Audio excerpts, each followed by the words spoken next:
This is the Pan-Africanist, Amani Africa's podcast on current affairs of concern for Africa and African multilateral policy processes with a focus on the African Union.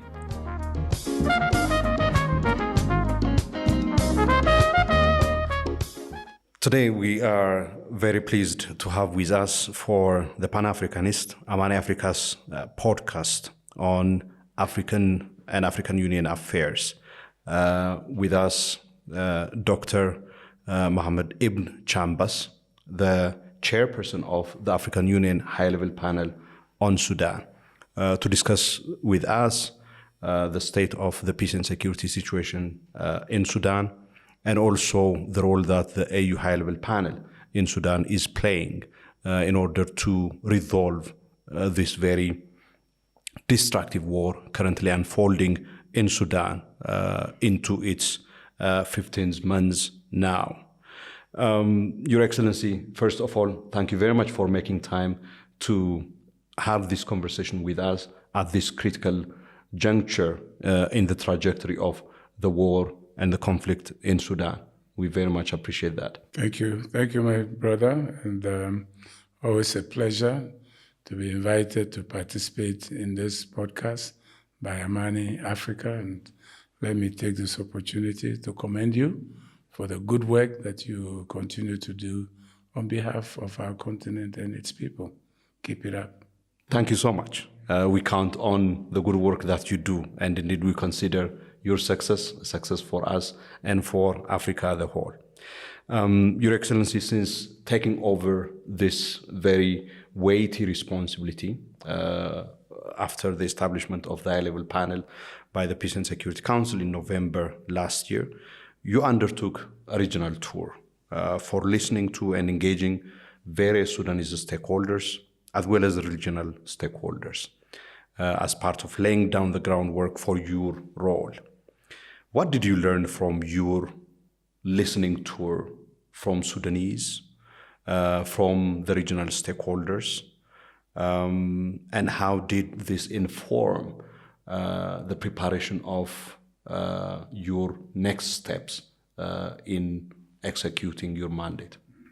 So first of all, allow me also to acknowledge my colleagues on the high-level panel, former Vice President of Uganda, Excellency Dr. Spiosa Kajigbe, and Ambassador Madeira, Francisco Madeira, who, as you know, until very recently was head of the AMISOM, now ATMIS in Somalia.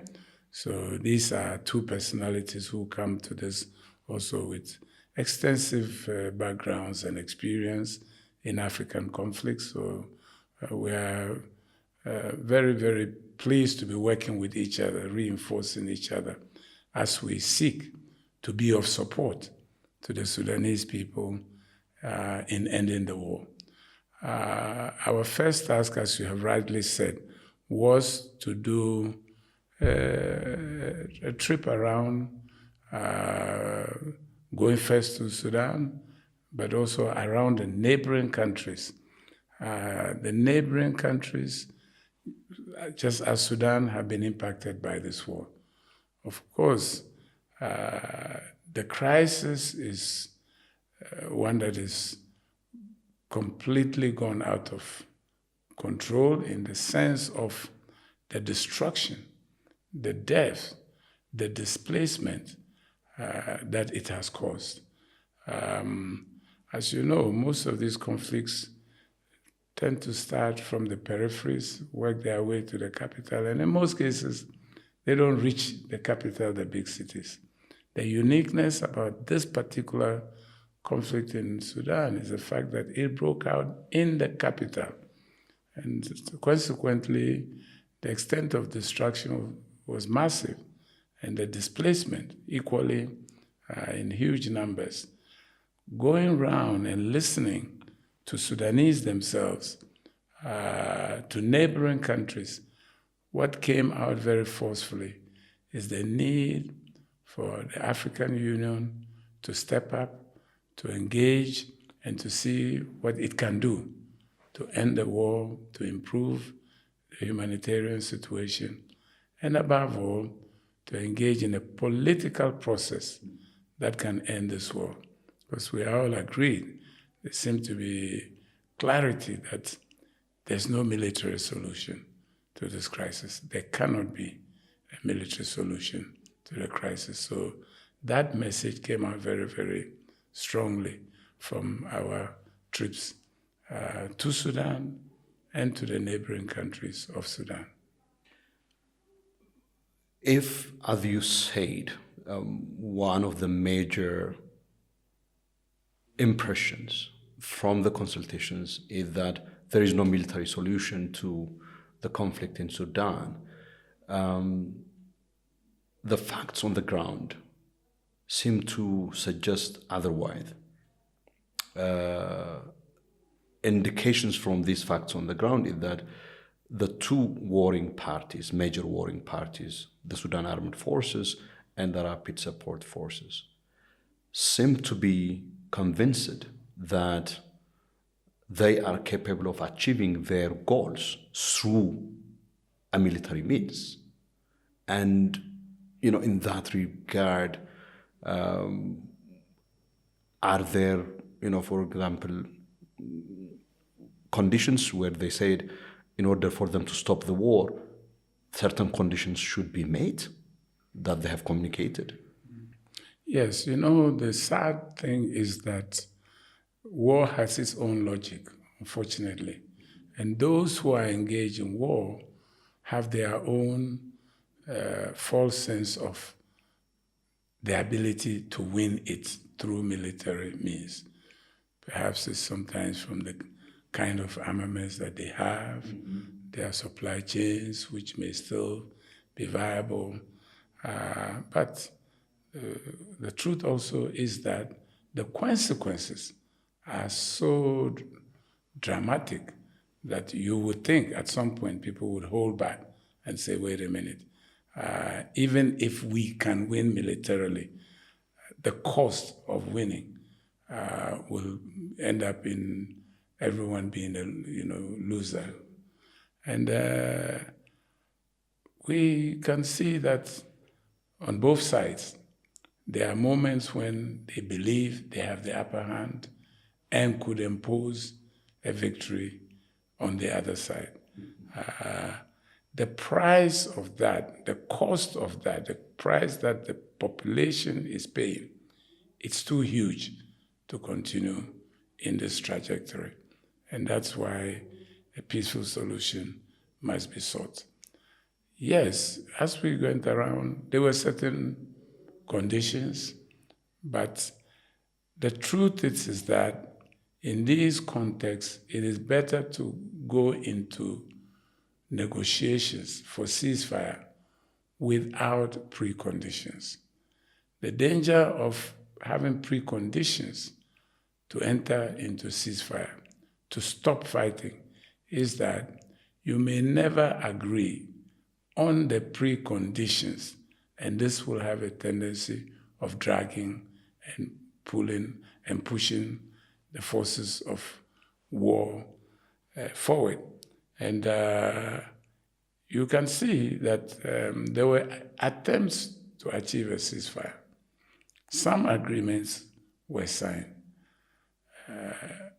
Implementation of these agreements for some have become a precondition. For instance, when you talk to the South, they will say, yes, we went into ceasefire talks in Jeddah, in Bahrain, and the RSF was supposed to vacate from homes that it had occupied in Khartoum. Fair and good. When you listen to the RSF, they also tell you, but we are constantly under attack and we have to defend ourselves. Although you see that because of the size of RSF and the equipment and weapons that they have, they, in many instances, also gaining more territory. So the ceasefire talks need to resume. both parties, both belligerent parties need to come to the table without preconditions in order that the root causes of the fighting between the two sides can be discussed, that we can get a ceasefire that can be monitored. And when that happens, then one is in a position to tell who is violating the ceasefire and who is not. But given the current state of Sudan, where the security situation is precarious, the people are living in unsafe conditions, they cannot move about and engage in normal activities. No one is protecting effectively the civilian population. They are dying in their hundreds and thousands. They are being displaced almost daily, some 2-3 times. The humanitarian situation has gotten out of hand. The time for a ceasefire is now. Indeed, you are absolutely right that the trajectory of the war, if it persists, there are concerns that are being expressed from various quarters that the prospect for resolution becomes distant, the situation becomes protracted, and with that comes even greater dangers from the humanitarian dimension, the situation becoming catastrophic with millions of people on the doors of famine, and the state, from the security perspective, potentially collapsing. So how concerned and worried are you, and how concerned we should be about the prospect of the continuation of the war? No, we should be worried. As Africans, the immediate neighbors should be very worried because we have seen it before. Our brothers and sisters in Somali, those who we are close to, keep telling us, please tell the Sudanese not to go the way we went. Because when we fought among ourselves and led to state collapse in Somalia, it took us and it's taken us a long time to pull ourselves back. And so that is one message one of the neighboring countries has been passing through many friends that I have. And I think our Sudanese brothers and sisters need to pay heed, because a protracted war in which there is no winner could indeed lead to state collapse. Look today now at the situation where Khartoum, the capital, is literally abandoned. And many Sudanese interlocutors are so distraught about the extent of the destruction that has taken place in Sudan. Libraries, archives, critical state documents, including even land documents, museums, state institutions, name it, are all destroyed. And this is going to affect state capacity, even when you try to rebuild. If records are destroyed massively, how does one rebuild, reconstruct? So these are some of the dangers of a protracted war that you get to already, as we sit here. Most schools are closed, no clinics. You can't talk of repair of basic infrastructure.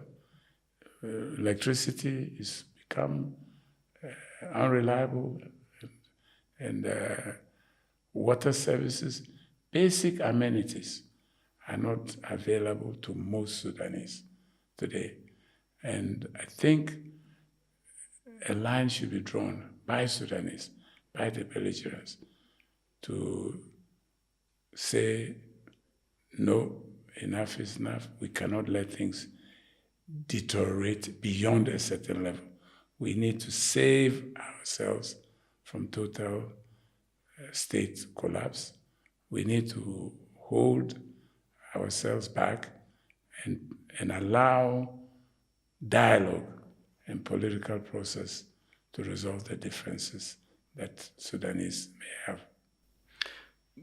Now, part of what seems to have emerged in the course of the war, and there are those who currently actually argue that the conflict parties are not in full control of the situation in Sudan.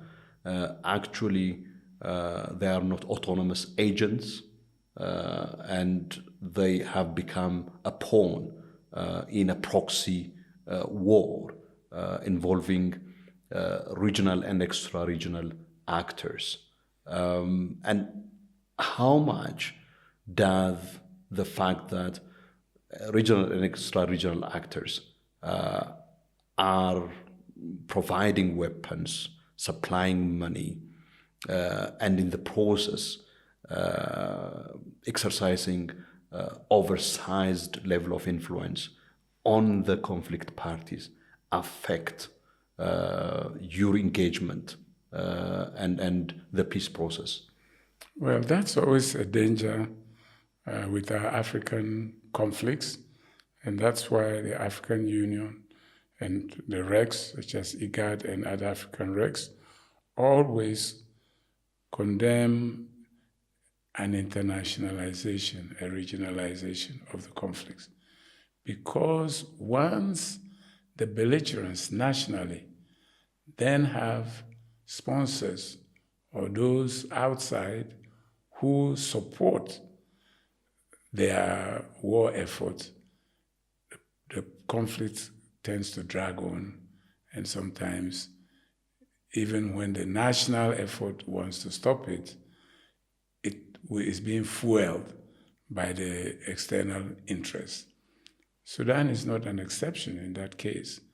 And so the African Union position in its roadmap, the particular provision which calls for international actors to refrain from supplying weapons to the belligerents and also to refrain from fueling the war, I think it's a step in the right direction.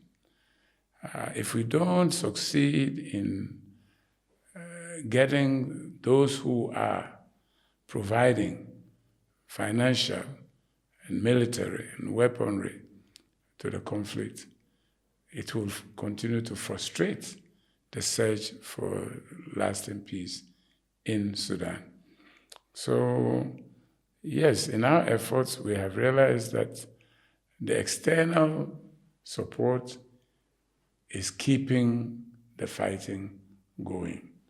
And neighboring countries have a role to play in that regard. Regional actors have a role to play. And when we talk in the context of Sudan, of regional, we mean not only the African neighbors, but the Middle Eastern neighbors of Sudan have to play a constructive role and help to end the war rather than add more fuel to a burning fire. So the latest heads of state meeting of the Peace and Security Council, one of the decisions was to request the Sanctions Subcommittee of the African Union Peace and Security Council to work with the CISA in order to prepare a report on the sources and channels of supply of arms and weapons and funding to the belligerent parties. So this is a welcome development, do you think, in terms of contributing towards naming and also taking measures by the African Union in order to stop those negative involvements? Such an exercise, first of all, it's an AU mechanism that exists, that is authorized by AU instruments and protocols. So in a context like this, where there is concern about external supplies of weapons to belligerents, it is important to do that. First of all, just to do a good investigation and mapping of where the weapons are coming from. We know that Sudan itself, at this point, most of its military industries are no longer having the capacity they did before. And yet, we see the country is awash with weapons. So we need, as a continent, if we are seeking to end the war, to know where the weapons are coming from, so that when one makes a pronouncement regarding country A or country B, it is based on fact, so that it's not conjecture, it is not out of a dislike for a particular country, but whatever position that the African Union takes should be fact-based. So that is the reason. The second, of course, is to be able to engage those who are supplying the weapons, and in that sense, prolonging an end to the war. The African Union Peace and Security Council, for that matter, even the UN Security Council, when it discusses matters of this nature, it cannot be based on conjecture. It has to be based on fact, on impartial investigations, using proving means of determining source of supplies of weapons, using technical people who have competence in these areas. So that is what has been mandated by the Peace and Security Council, and I believe that work will be done. Excellent. Central to the mandate of your panel is the convening and facilitation of an intra-Sudanese political dialogue. The first preparatory meeting that is convened following your consultations and engagement with various Sudanese actors took place here in Addis and concluded yesterday. What is your assessment of this preparatory meeting, and what are your impressions, and how confident are you that this is a good start? We came away with very positive impressions about this meeting. It afforded a group of Sudanese an opportunity to sit down and to focus particularly on the objective of preparing for an inclusive, comprehensive, inter-Sudanese dialogue, which will involve all other parties, not just the particular group of Sudanese who were here. I must say that our intention was to have one preparatory meeting where everybody would participate.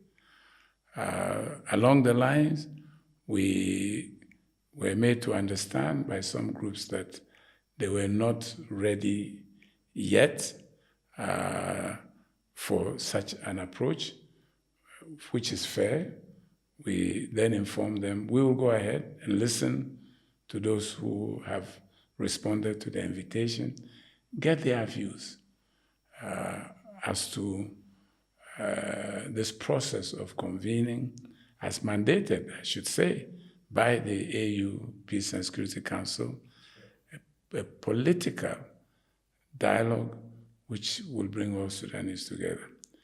Now, in the 3-4 days that they were here, they were allowed as Sudanese to set the agenda and to engage in their own consultations without too much interference and guidance, except to be told that the purpose why they are here is to make recommendations for preparing a Sudanese dialogue, which should be sufficiently inclusive that at the end of it, you will not have a huge segment of Sudanese population feeling they were left out. And the recommendations that they have made are encouraging because they seek to address these issues of inclusiveness.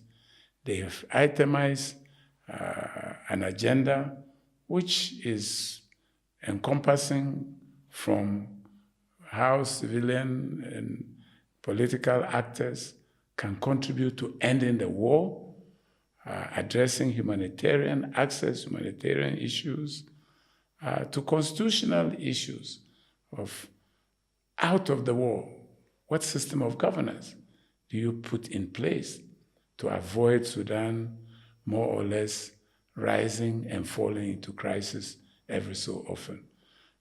Reforms that need to be undertaken, judicial sector reforms, security sector reforms, addressing the youth, role of youth and women in this future Sudan that they are envisioning. So just bringing this group of Sudan, albeit if it was like-minded, to challenge them about making sure they prepare thoroughly for political dialogue, which will include others who are not like-minded, who share different vision, different perspective about Sudan, and bringing all of them into a forum where they can begin to build consensus on this future of Sudan, which will be more stable, which will be more democratic, which will be more just, was a worthy exercise, and we feel satisfied that it's a good beginning. Mm-hmm. Of course, the next step will then be to listen to the other Sudan, which wasn't here. So basically, this is not the preparatory meeting. Absolutely. It is one in a series. One in a series. We have publicly said that, for instance, groups such as Takadum were not here, SLM Abdul Wahid, SPLM El Hilo, the Radical Bloc, and others were not here. So they also, AU needs to create a similar platform to listen to them, to get their contributions. And then, out of these consultations, to let Sudanese form a planning committee. This Sudanese dialogue must be planned by Sudanese themselves. They should determine the agenda. But of course, we will insist that that agenda, in it they should discuss why does our country keep hopping from one crisis to another. Mm-hmm. And they should also proffer recommendations as to the kind of state, the kind of Sudanese society we should begin to build to prevent us from relapsing into conflict from time to time. That is a very important point indeed, because this process, this war emerged out of a certain process that happened during 2019 to 2021. Now, there is a certain narrative about this meeting that just concluded yesterday.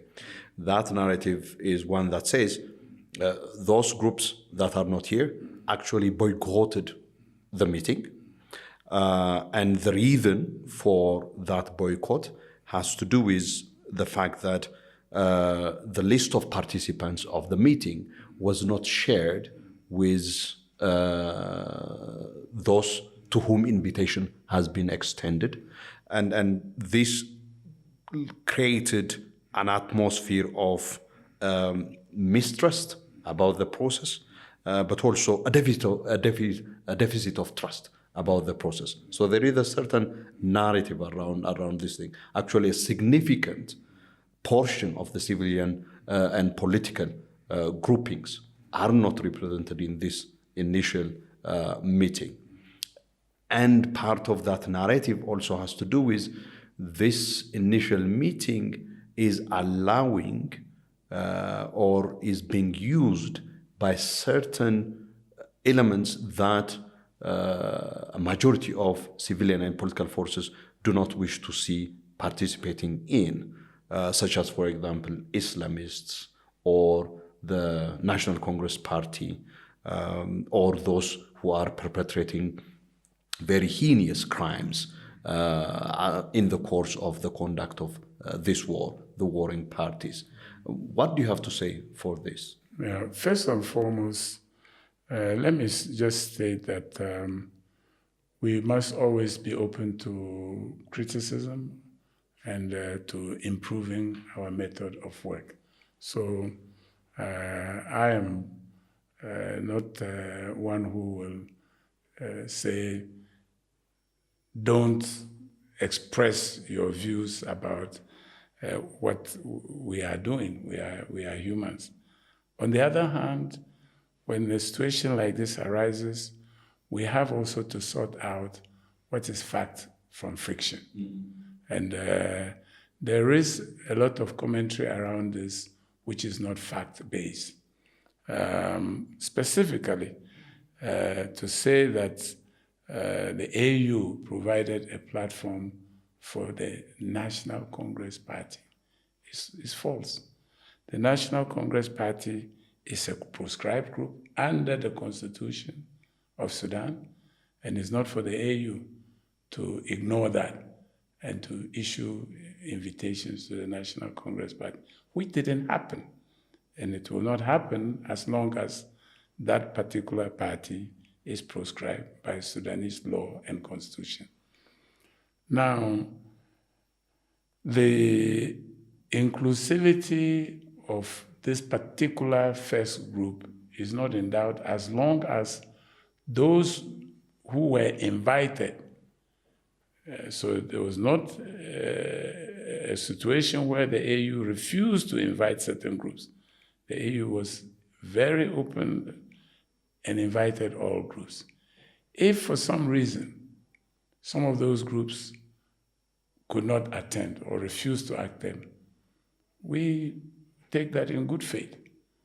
And those who have come, they are Sudanese.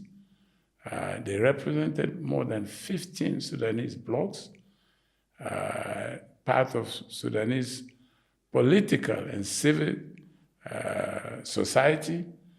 So they need to be heard, and they were given a platform to be heard. What is important is to ensure that the next step also provides a similar platform to those who were not able to participate this time. And that will be done in good faith.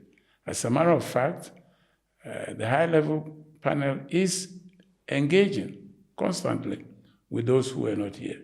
So the channels of communication are there, they are being used, and I think that genuine issues that are raised by them are taken into account and addressed, and we hope that in the coming weeks they will receive invitations to also be given an opportunity for us to hear from them, their perspectives and their approach to how to bring Sudanese together.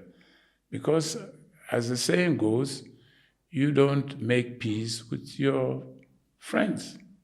You make peace with those that you disagree with. So dialogue should be promoted.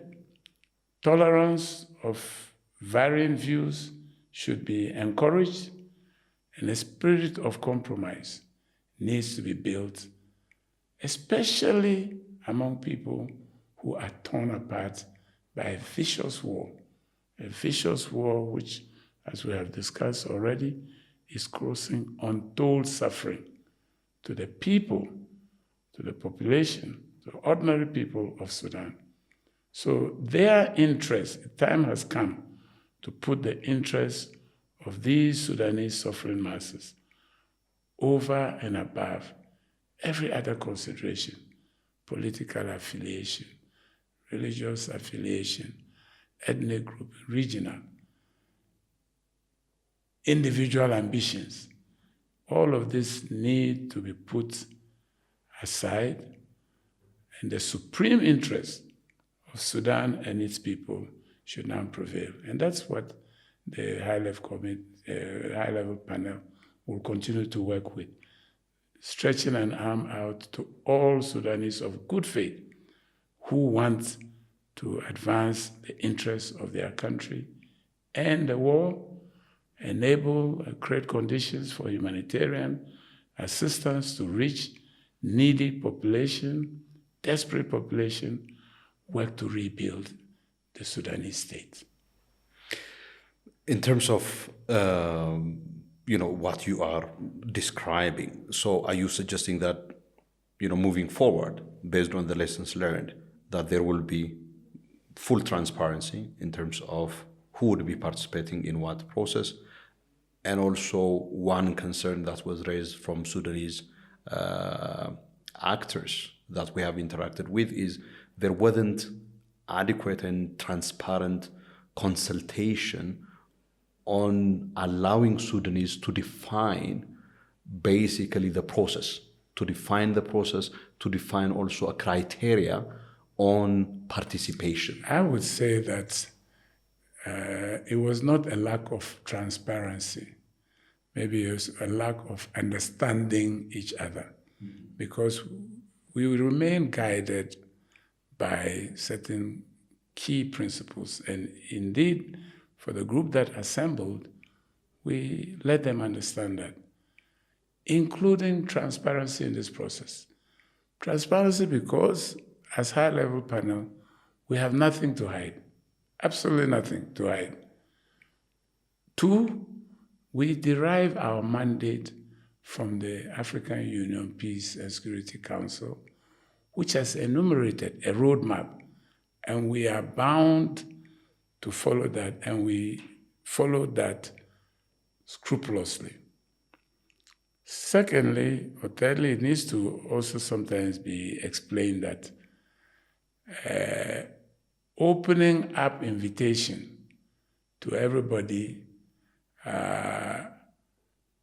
carries with it a risk of some who may not at a particular point wish to sit down with others. And it also carries a tendency of some to maybe even dictate who should come and who should not come.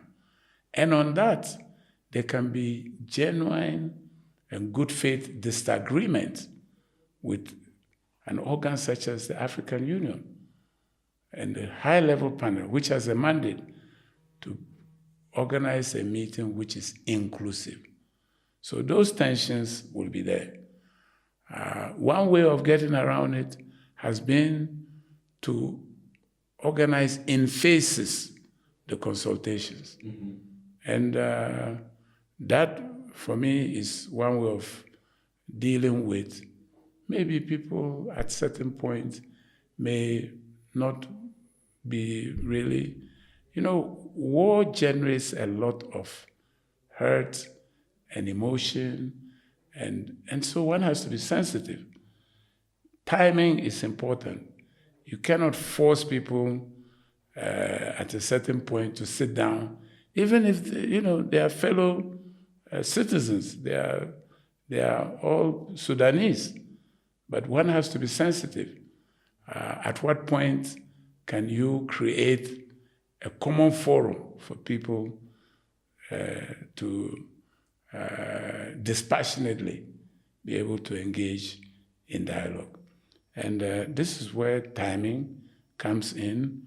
We believe that by staging and choreographing this process in a manner that it is a gradual process, we also hopefully allow people the time to reflect and to let certain difficult moments pass for all sides, to realize that as one common people, Sudanese have actually no option but to sit down and try to rebuild their country from the ashes of war. And we'll continue to seek, in the spirit of openness, neutrality. We have no interest to take sides in this war, absolutely none.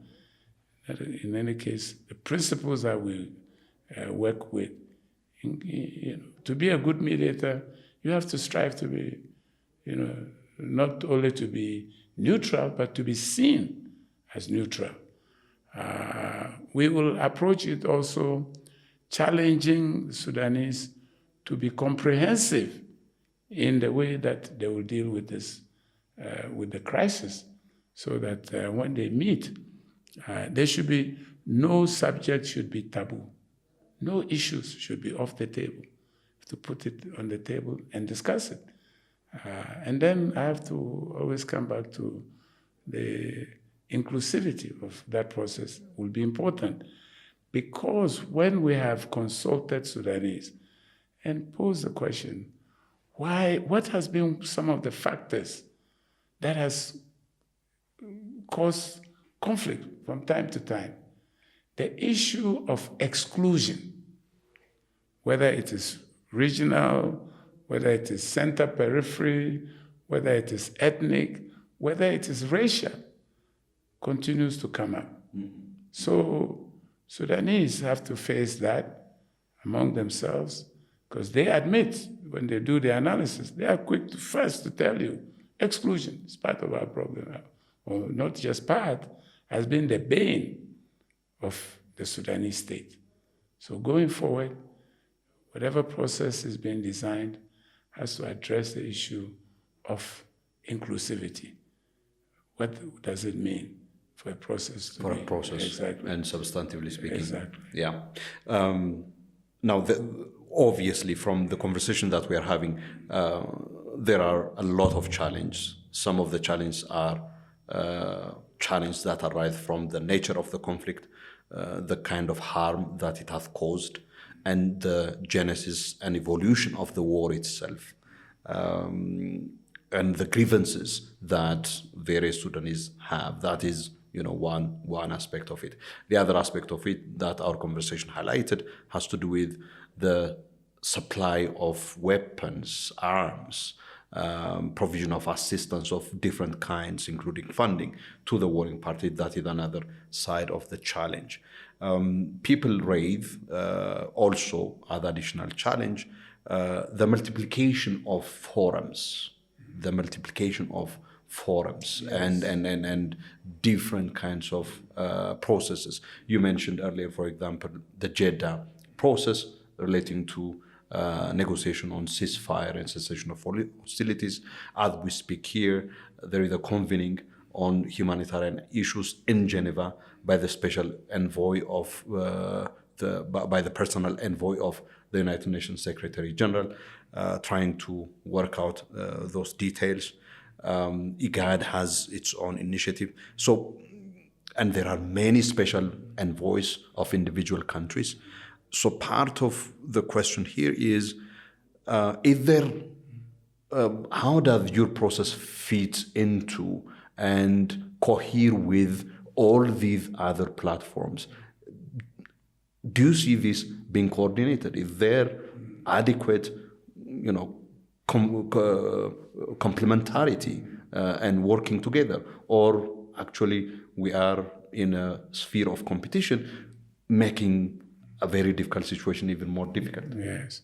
You see, I come to this from working in the Sahel. That's where right. I was the UN, special representative Sahel. So I know exactly what you're talking about. If I recall, at one point in Sudan, we had almost 21 initiatives in the Sahel and the Kibble Press. So I know.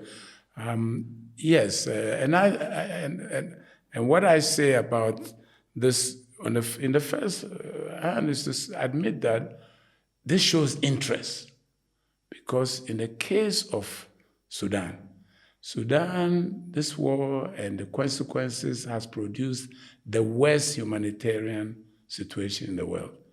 But if you followed international media, you wouldn't know that, because of the global context, the geostrategic situation, the war in Gaza in particular, but also Ukraine. And, so Sudan is on the back burner. And we have all been concerned and urgent for attention, sufficient attention to be given. So, well and good if different multilateral, bilateral are all naming special envoys. The AU roadmap called, in addition to asking for a ceasefire, improve humanitarian, political dialogue, of course, issues of accountability. One of the key pillars was on this issue of coordination. Let's seek to work in harmony. Let us create a better synergy than everyone going their separate ways. And let me just say that to achieve that, a mechanism was put in place called the Enhanced Mechanism for Coordination of Partners, which includes, all the key players.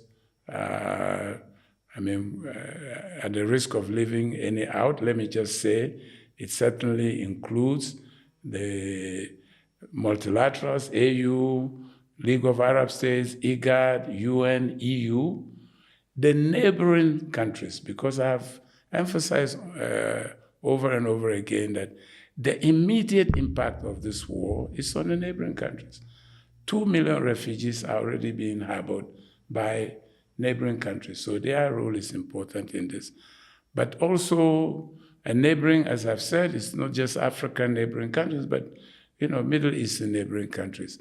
And many bilateral, historically, many countries have been working with Sudan and have partnerships. They are all in this. Since the coming into place, the installation of the high-level panel, I believe that we have seen improved coordination. The mechanism was put in place, but frankly, for 1 year, we all admit it was dormant. We have quickly reactivated it, and there are regular briefings, and we've reactivated it such that all other partners can have a forum where they come and tell us who is doing what to avoid duplication. And in that regard, I see that there's good improvement in the right direction. For instance, we have all accepted that the Jeddah process should be given an opportunity to lead the ceasefire talks. Along with that, we have seen the UN, after all, most of humanitarian coordination is being undertaken by UN. So the talks in Geneva right now are very specific to enhance humanitarian access. So it's a logical process, and I think all of us, again, are supporting it. When it comes to the political dialogue, which is the other key pillar, it's also agreed that this should be just simply because most of the neighbors of Sudan are African, that the AU should then take the lead, and I think we are getting recognition in this regard, with the support particularly of neighboring countries, so that you see that Egypt, Ethiopia, Sudan, South Sudan, Uganda, all these neighbors are stepping up. And we were particularly happy that during the week, we saw Prime Minister Abiy in Port Sudan, to engage in, discussions. Of course, as neighbors, they have their own bilateral issues, but we were also hoping that, and we know that certainly the discussions would also have concentrated on how do we end the war? How do we end the war? Because its impact is not only on Sudan, but its neighbors. So coordination. This is very important.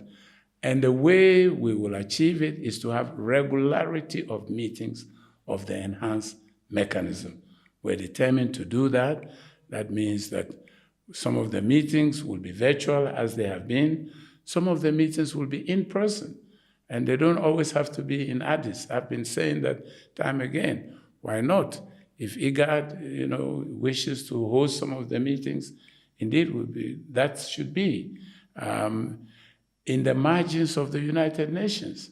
Since most of our key leaders will be there, why don't we have a meeting of the enhanced, expanded mechanism there, so that from time to time, this kind of meetings then will let everybody know who is doing what and prevent the different actors stepping on each other's feet, or even worse, in wasteful duplication of efforts.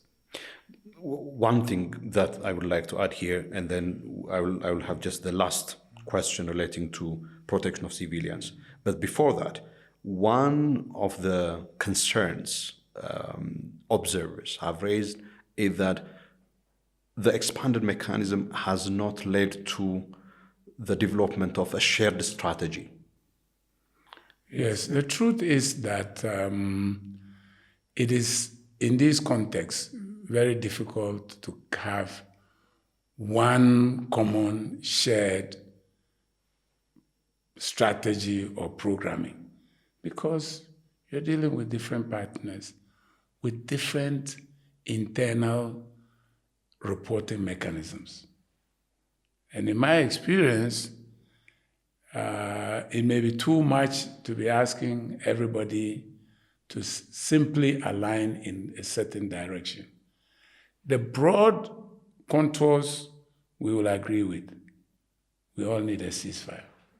We need improved humanitarian access. We need to work with Sudanese to engage in political dialogue that will turn their country away out of the war to peace and security, good governance. We need to also address post-war issues, accountability, etc., and coordination. But coordination does not mean that everyone else has to suppress their initiatives. We have to be very practical about that. There are many partners who already have programs, regional programs, national programs, well and good. There are some who maybe their role is more just in the political. That's where they can be supportive. There are others whose role will be in the humanitarian. And they have their different channels, some channeling it through UN agencies, others through international NGOs, others through local NGOs. Well and good. We don't seek to impose a straitjacket through coordination, but to achieve efficiencies by letting each other know who is doing what. So that, through that, someone will say, oh, I had intended to engage in some political, but since my forte is in this area, let me concentrate there. I can have maximum impact on the ground. And so going forward, I think we should continue to work in that spirit of letting each other know who is doing what, where, and when. That would obviously require, and it would be good to have a more regular, as you said, engagement and meeting. The last part has to do with one of the elements of the roadmap that the Peace and Security Council outlined as part of the decision of its first heads of state meeting on the 27th of May last year.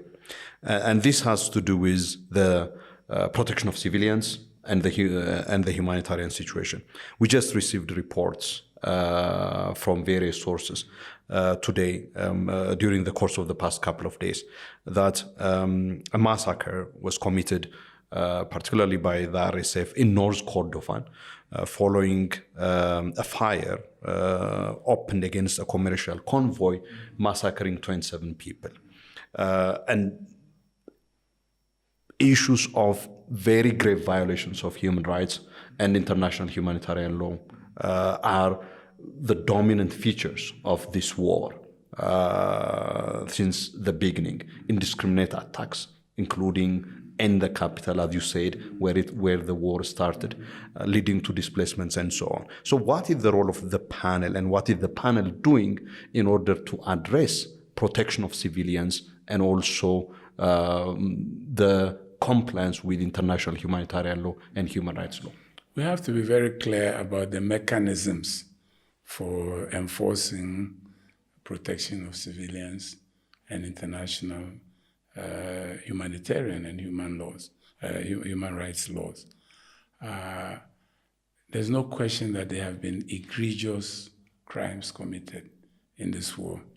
You mentioned the recent incident in Kordofan.